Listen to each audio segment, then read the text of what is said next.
After fleeing for your life as your place of work got liquefied, you realize that maybe, just maybe, the electrification process wasn't complete or hasn't been completely effective due to improper implementation, poor quality assurance, or simple corporate apathy. So it might be a good idea to turn back and see if there's anything worth obtaining.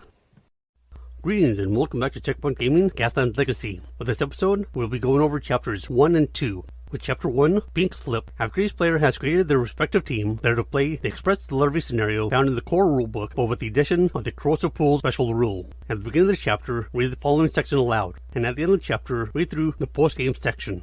The PA system overhead crackles and barks suddenly to life as a sheepish techie steps away from the nearby signal box with a screwdriver.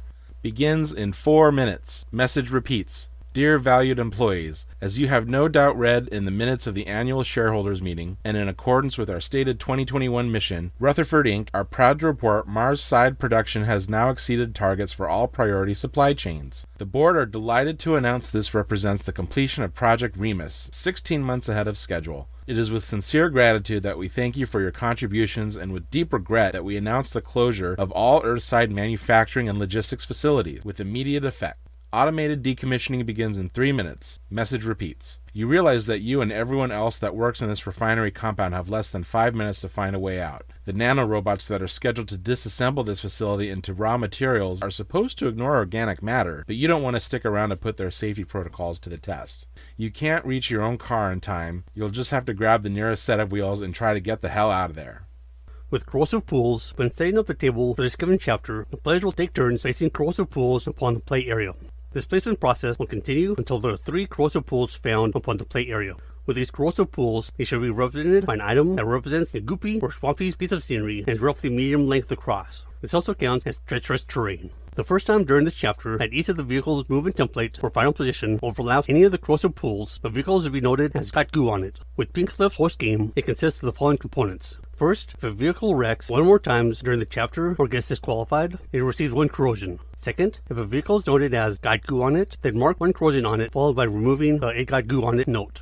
Third, if the player ends the chapter with their own delivery slip, the player should note that their team had the presence of mind to grab something valuable. Fourth, the player that had the lowest corrosion total gets to roll 1 template improvement. The template improvement that is rolled, all players will receive it. If there is a tie regarding the lowest total corrosion, the tied players will roll off. Fifth, each vehicle will gain 1 mutation. And sixth, each player is to calculate their new team rating. Once this chapter has been completed, proceed to chapter 2. With corrosion, whenever a rule instructs a player to mark 1 corrosion upon one of their vehicles, set players to permanently write down an exclamation mark into one of the hull point boxes connected with the associated vehicle's dashboard that doesn't already have an exclamation point written in it. So that vehicle has essentially lost 1 hull point. Whenever a hull box possesses an exclamation point, said hull box has been corrupted. But beyond that, it functions normally during the rest of the chapter. And whenever a player is asked to check their team's total corrosion value, said player will have to add up the total number of corroded hull boxes connected with both of their vehicles. With the Junkyard Cybernetics rule change, whenever the rules indicate that a player will roll 1 template improvement, said player will roll 1d6 followed by consulting the following information.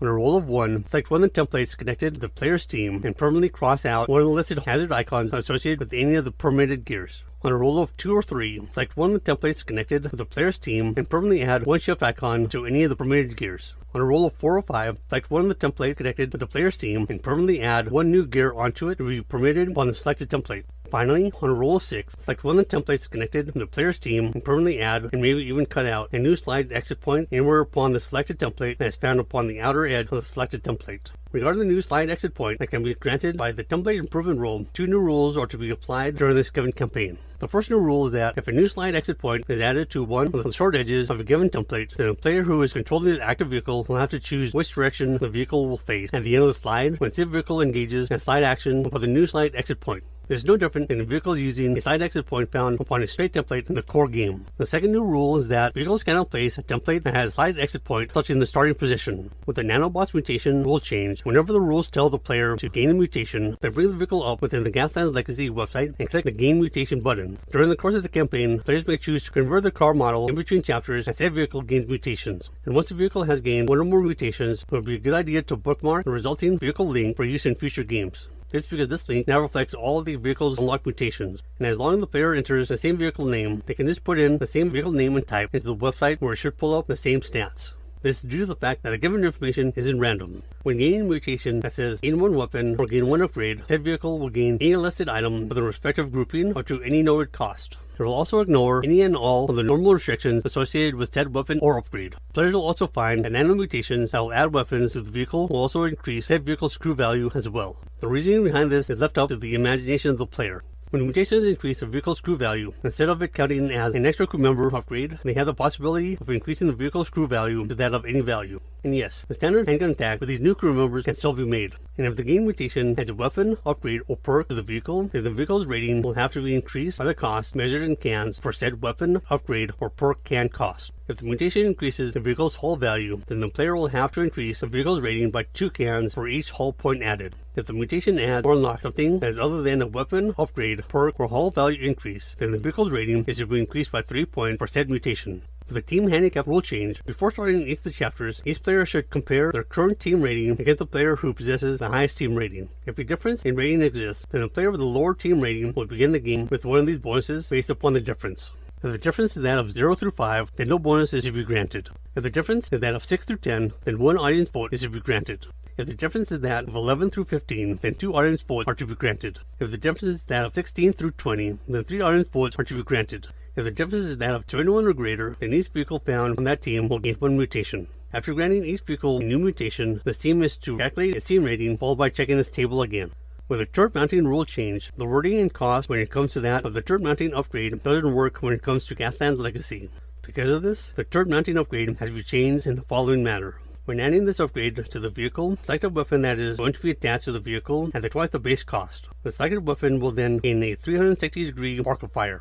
For Chapter 2, Looting the Wreckage, the players are to play the automated salvage scenario found in the core rulebook with the addition of the stats scenario rule. At the beginning of the chapter, read the following section aloud, and at the end of the chapter, read through the post-game section. You get about 20 minutes down the road before the panic begins to subside. Colder and more mercurial calculations begin to cross your mind. Assuming the nanobots have done their job right, there shouldn't be anything of value left at the facility by now. But what if they haven't? There might be some serious loot being left on the table. What if you are the first to realize this? What's the harm in taking a look? You yank the handbrake, smoke billowing from your tires, and burn it back towards the refinery.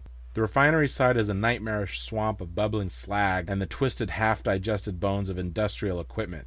Despite the melted and fused vehicles and machinery, the gray goo doesn't appear to have eaten everything yet. There is untouched and valuable salvage all over. Unfortunately, you weren't the only ones to think of coming back to take a look. With the stats scenario rule, change the automated salvage scenario ramshackle rule so that it reads, once per turn, if a vehicle sustains damage from an enemy vehicle, then the controller of the damaged vehicle will have to place one sounder touching any points on the vehicle's side edge.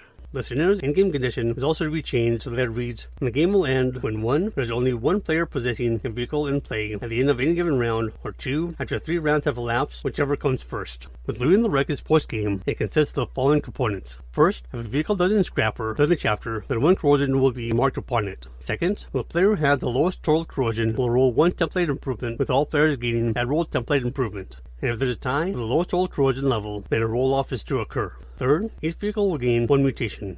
Fourth, with the player or players who win the chapter, they will get to unlock a clue by using the code TheFiles, one word, and keep the content list information secret for the remaining players. And fifth, each player will recalculate their given team rating. Once the chapter has been completed, proceed to Chapter 3. So with that said, that's what we need to know about Chapters 1 and 2. With that taken care of, we can start talking about Chapters 3, 4, and 5. If you like this episode, feel free to give it a like, and if you want to stay up to date on any future episodes we upload, go ahead and subscribe. You can also support us on Patreon for as little as $1 a month at patreon.com/checkpointgaming. See you in the next episode, and happy gaming.